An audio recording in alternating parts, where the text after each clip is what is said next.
Vreugde is krag. In die Bybelboek Nehemia lees ons dat toe Esra die wet van God voorgelees het aan die volk, het die volk begin huil uit diepe berou dat hulle God so in die steek gelaat het. Maar Nehemia gee toe vir hulle 'n baie verrassende opdrag, naamlik, hulle moenie huil nie.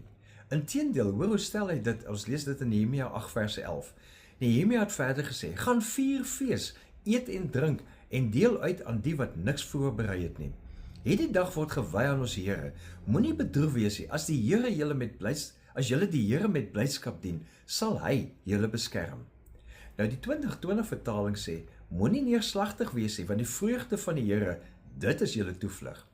So hierdie vers is nie 'n uitnodiging tot ligsinnige oppervlakkigheid nie. Dis 'n teologiese stelling. Vreugde is krag. Wanneer mense lighartig is, wanneer hulle fees vier en bly is, dan ontvang hulle krag wat hulle nie kry deur ernstige worsteling alleen nie. Die sielkundige Mihai Csikszentmihalyi het in sy baanbrekerswerk wat hy die boek Flow of die situasie het hy Flow of Vloei genoem, het hy aangetoon dat die brein wat in 'n ontspanne spelerige toestand is, lewer die kreatiefste en produktiefste oplossings ooit. Csikszentmihalyi skryf dat die beste oomblikke in ons lewens dikwels voorkom wanneer ons liggaam of ons gees vrywillig uitgereik word na sy uiterste toe en dat 'n doelgerigte poging om iets moeiliks te bereik jou meer help floreer. En spel is dikwels die manier waarop ons by hierdie toestand uitkom.